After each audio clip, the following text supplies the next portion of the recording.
words is going to do something more than make you like Stuart Smalley. I'm not saying that that's going to make you more like Jesus by repeating these words, okay? Just because God chose you before you were born doesn't mean that you can live like hell and still expect God's perfection and His perfect will to be done in your life, right?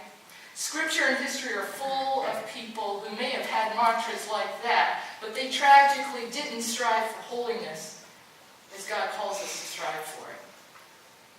God has much more in store for you than anything that you're going to experience without striving for holiness.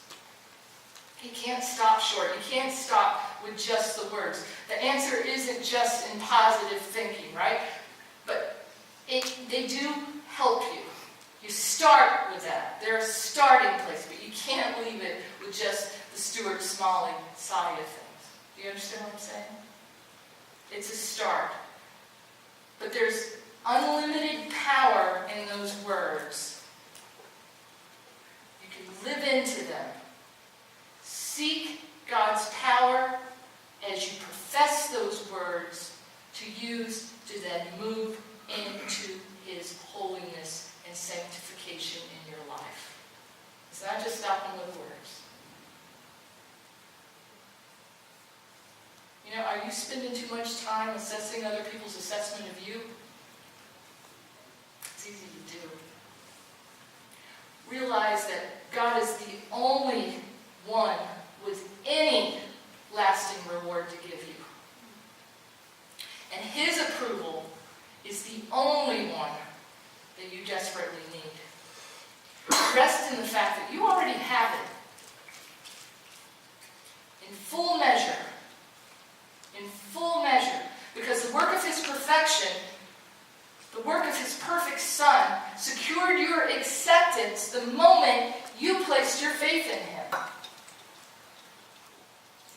All of Jesus' followers, whether famous or obscure, are vulnerable to downer thoughts about their lives and their relationship with Christ. Such temptation to be discouraged is not something we can realistically hope to get past.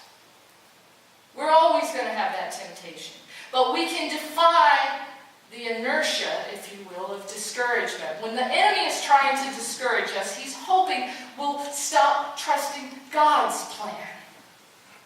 So we just should realize that facing doubts and discouragement can actually be confirmation that we are being obedient in our calling.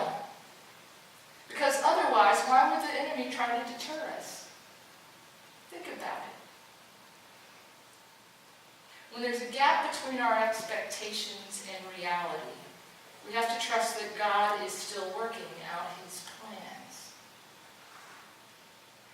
One key in preserving while we wait for God is to remember all the wonderful things that God has done and is still doing for us, and be grateful for them.